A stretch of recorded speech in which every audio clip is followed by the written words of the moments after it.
नमस्कार पब्लिक, कसे काय?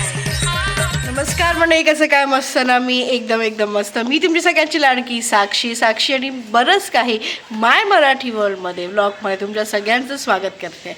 सो आज एक मस्त दिवस आहे. सकाळची सुरुवात खूप सुंदर झाली आहे. थोडी थंडी आहे, थोडं ऊन आहे आणि खूप छान वाटतंय. पण आपल्या घरात आज एक स्पेशल डिश बनते. सहसा ही डिश कोकणात पावसात बनते, पण जर तुम्हाला माहिती आहे की कोकणातमध्ये पाऊस पडत होता आणि सगळं असं सुरू होतं. त्याच्यामुळे अशा काही भाज्या आहेत ज्या फक्त पावसात उगवायच्या, त्या अचानक थंडीतसुद्धा उगवल्यात, पण अजून बेस्ट क्वालिटीने म्हणजे एकदम कोवळ्या उगवल्यात.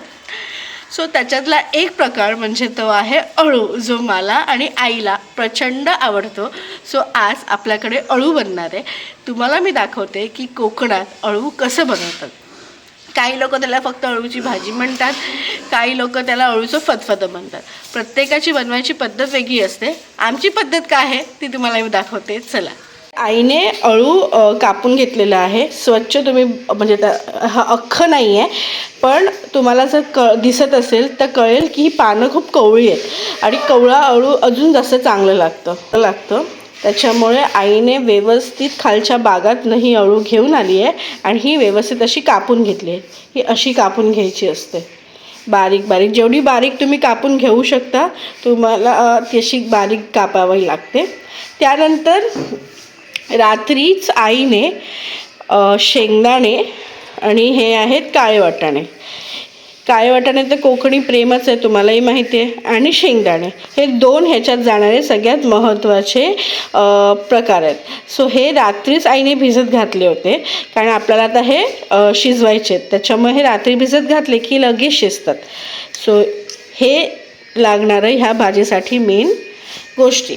इथे आई कांदा आणि टमॅटो व्यवस्थित कापून घेते. सो हे एक कॉमन आहे. अशा प्रकारे ते भाजीची सुरुवात अगदी सकाळपासून सुरू होते, कारण की त्याला थोडा वेळ लागतो शिजायला. म्हणजे शिजायला वेळ लागत नाही, बनवायला थोडा वेळ लागतो. त्याला प्रोसेस असते एक दोन. सो आता मी तुम्हाला आजच्या ब्लॉगमध्ये अळूची भाजी कोकणात कशी केली जाते हे दाखवणार आहे. चला. इथे आईने अळू कुकरमध्ये घातलेलं आहे आणि त्यासोबतच हे जे भिजवलेले वाटाणे, काळे वाटाणे आणि शेंगदाणे आहेत, हे आई कुकरमध्ये घालते आणि आपल्याला हे आता शिजून घेते. किती शिट्या आई? 5 शिट्या देऊन आपल्याला हे आता शिजून घ्यायचं आहे. उठलेले आहेत रायाची सकाळ झालेली आहे. Good morning. इथे कुकरमध्ये फायनली आईने ते शिजवायला ठेवून दिलं आहे. त्याच्यात फक्त थोडंसं मीठ घालायचं आहे तुमच्या चवीनुसार. आणि आता आपण याच्या 5 शिट्या करून घेऊया. इथे आईने भाजीसाठी नारळ फोडून घेतलाय. याचं काय चालू आहे ते तुम्ही बघा. तो हल्ली हे करायला शिकलाय. सगळ्या गोष्टीला त्याला चढायचं असतं आणि या सगळ्या गोष्टी त्याला घ्यायच्या असतात.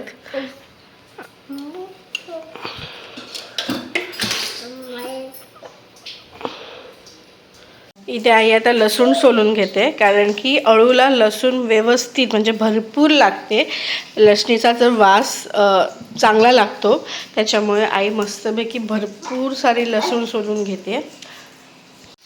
सो इथे आता भाजीसाठी आई वाटण तयार करते. नॉर्मल जसं तुम्ही वाटण तयार करता तसंच करायचं आहे. लसूण, आलं, कांदा आणि खोबरं हे व्यवस्थित आपल्याला भाजून घ्यायचं आहे आणि मग त्याचं वाटण तयार करायचं.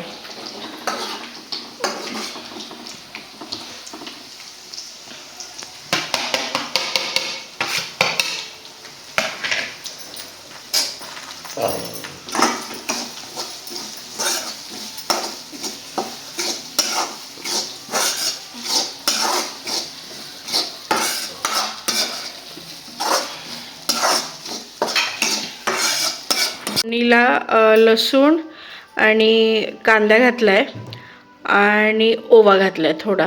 ठीक आहे, फोडणीला एवढंच घालायचं आहे.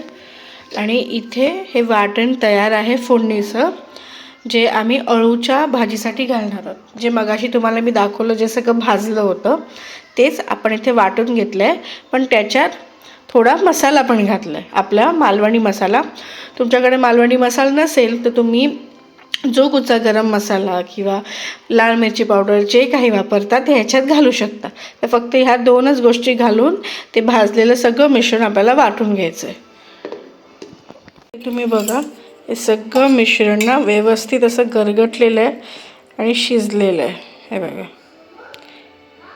काळे वाटाणे, शेंगदाणे आणि अळू व्यवस्थित शिजलेलं आहे. असं शिजलं पाहिजे, असंच व्यवस्थित गरगट झालं पाहिजे.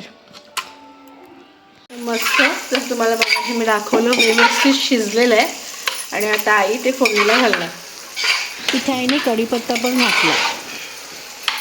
तुम्ही जेवढी लसूण घालाल ना तेवढी ह्या भाजीला चव चांगली येते आणि सतत खावीशी वाटते. त्यामुळे लसूण भरपूर घाला आणि चांगलं आपण फोडणी परतून घेऊया.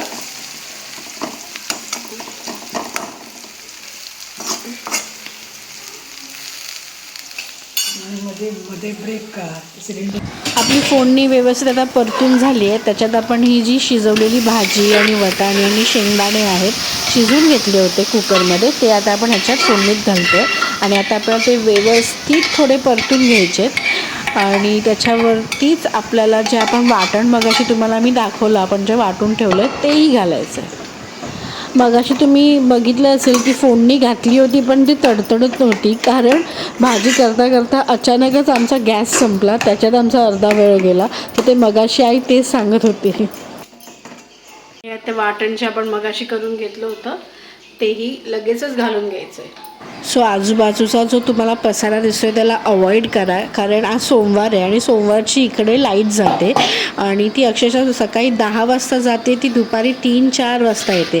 त्याच्यामुळे जेवणाचं जे काही असतं ते आम्ही सकाळी आटपतो, म्हणजे बाकीची कामं आरामात करता येतात.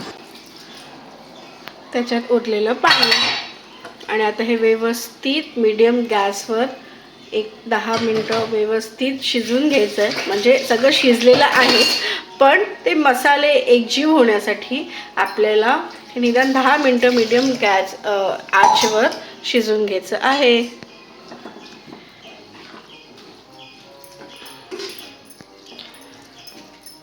एवढं टेम्पटिंग दिसते, सांगते ना तुम्हाला मी, खूप छान दिसतंय.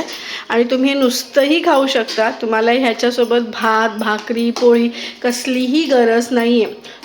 नुसतंही हे छान लागतं. तुम्ही ते नाही आहात, पण खरंच फोडणीचा जो मसाल्याचा सुगंध येतोय ना, इतका अप्रतिम येतोय, असं वाटतं की आत्ताच खावं लागावं. आणि ॲक्च्युली आपल्या घरात ना ही भाजी फक्त मी आणि आई आम्ही दोघंच खातो, बाकी कोणीच खात नाही. म्हणजे दुर्गेशला तर पालेभाज्या हा प्रकारच आवडत नाही आणि बाबांना अळूची भाजी आवडत नाही. आम्ही दोघंच खातो, त्याच्यामुळे आम्ही दोघं फक्त आज भाजीच खाणार आहोत, बाकी आम्ही काही नाही खाणार आहोत.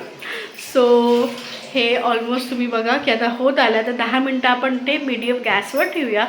झालं की मी तुम्हाला दाखवते. आणि त्याच्यासोबत अजून एक आपल्याकडे गंमत बनणार आहे. त्याची रेसिपी तर मी दाखवू नाही शकणार, पण तुम्हाला मी दाखवीन.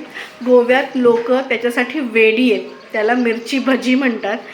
लोक ती खायला इतकी क्रेझी आहेत की सकाळ, दुपार, रात्री, ब्रेकफास्ट, लंच, डिनर कधीही ते खाऊ शकतात. सो आमच्याकडे तीही आज बनते. त्याची रेसिपी तर मी नाही शेअर करू शकत. आई अप्रतिम बनवते. जेव्हा कधी आईला वेळ असेल तेव्हा आपण नक्की त्याची रेसिपी आईकडनं घेऊया, पण आत्ता नाही दाखवू शकणार आहोत. पण मी अळूचं तुम्हाला दाखवते, पण भजी तळताना मी तुम्हाला नक्की दाखवेन की ती किती टेम्पटिंग दिसते आणि खरंच खूप खूप छान लागते. आता आईने फक्त आंबटपणासाठी आणि अळूला ना थोडी खाज असते, ज्यांनी खाल्लं असेल त्यांना माहिती आहे की अळूला खाज असते. त्याच्यामुळे आईने त्याच्यासाठी टेस्ट बॅलन्स व्हायला आणि खाज न येण्यासाठी त्याच्यात कोकम घातलेला आहे. तुम्हाला हवं तर मग चिंचही घालू शकता, लिंबूही घालू शकता, पण कोकमाची चव आहे ती त्याच्यापासून येणार नाही. सो त्याच्यात थोडं कोकम घातलेलं आहे. आता हे मस्त 10 मिनटं स्लो गॅसवर शिजू दे, मग मी तुम्हाला दाखवते.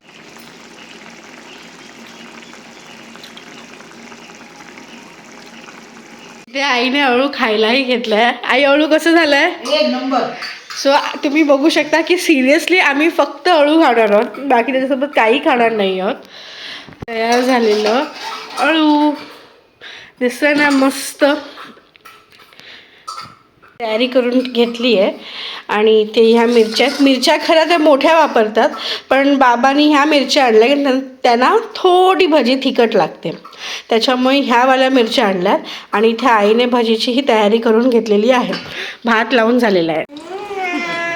ही आहे ती गोव्याची फेमस भजी जी आई अप्रतिम बनवते. सो आपल्याकडे आज ती सुद्धा आहे. त्याची रेसिपी नक्की तुम्हाला एकदा शेअर करीन.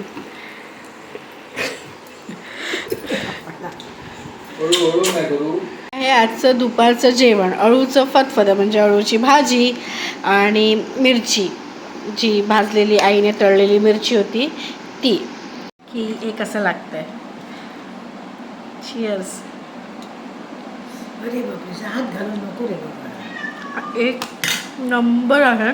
त्यात मी कोकम चावलं, त्याच्यामुळे आंबटपणा आला तोंडात. खरंच मस्त आलं.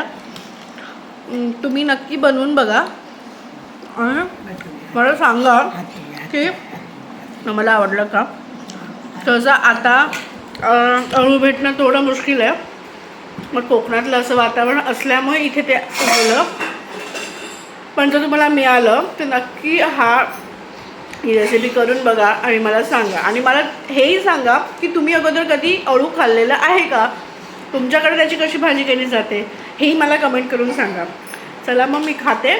सो काल मला व्लॉग एंड करायला नाही मिळालं काही रिझन्समुळे, मी कामात बिझी झाली होती. सो फायनली आता व्लॉग एंड करते, एडिटिंगला बसीन आणि उद्या आपल्याकडे हा व्लॉग नक्की येईल.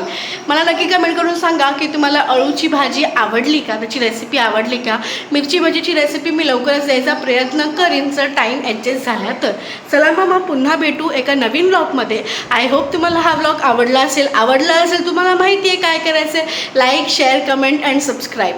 चला मग, जय श्रीराम.